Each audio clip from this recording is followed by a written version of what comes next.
एक बार की बात है, एक रहस्यमय जंगल के किनारे बसे एक अनोखे छोटे से गांव में माया और देव नाम के दो सबसे अच्छे दोस्त रहते थे। वे अपनी अतृप्त जिज्ञासा के लिए जाने जाते थे।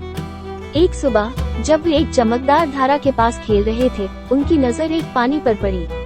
कायदार चट्टान के नीचे छिपा प्राचीन मानचित्र। उत्साहपूर्वक उन्होंने मानचित्र खोला और पाया कि यह खोए हुए गांव के खजाने का मार्ग दर्शाता है। जब वे एक भव्य साहसिक कार्य पर निकले तो उनकी आंखें प्रत्याशा से चमक उठी। हाथ में नक्शा लेकर वे मंत्रमुग्ध वन में प्रवेश करते हैं। जंगल जीवंत रंगों और मधुर ध्वनियों से जीवंत था। राजसी पेड़ आकाश की ओर फैले हुए थे, उनकी शाखाएं आपस में जुड़ी हुई थी, जिससे रास्ता बना हुआ था।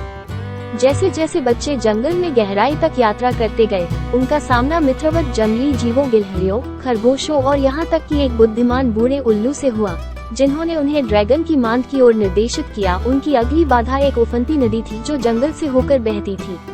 नदी जादुई ऊर्जा से चमक रही थी।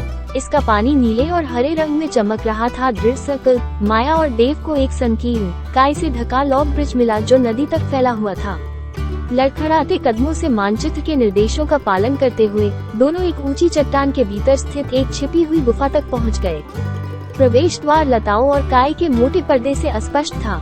माया और देव ने बिना किसी डर के बहादुरी से अपना रास्ता आगे बढ़ाया और चमचमाते रत्नों और चमकते क्रिस्टल से सजे एक शानदार कक्ष की खोज की। गुफा के केंद्र में एक सोया हुआ अजगर खजाने के ढेर के ऊपर लेटा हुआ था। उन कहानियों को याद करते हुए जो उन्होंने सुनी थी, माया और देव को पता था कि उन्हें ड्रैगन से लड़ने के बजाय उसे मात देनी होगी। वे चुपचाप रेंगते रहे, सावधान रहे कि प्राणी जाग न जाए।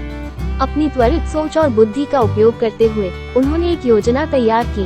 देव ने कुशलता से अपनी बांसुरी पर एक नर्म सुखदायक धुन बजाई, जबकि माया ने सुंदर ढंग से नृत्य किया। उसकी हरकतें ड्रैगन को मंत्रमुग्ध कर रही थी। जैसे ही ड्रैगन सो गया, उसकी पूंछ ने अनजाने में एक छिपे हुए लीवर को हिलाया, जिससे एक गुप्त डिब्बे का पता चला।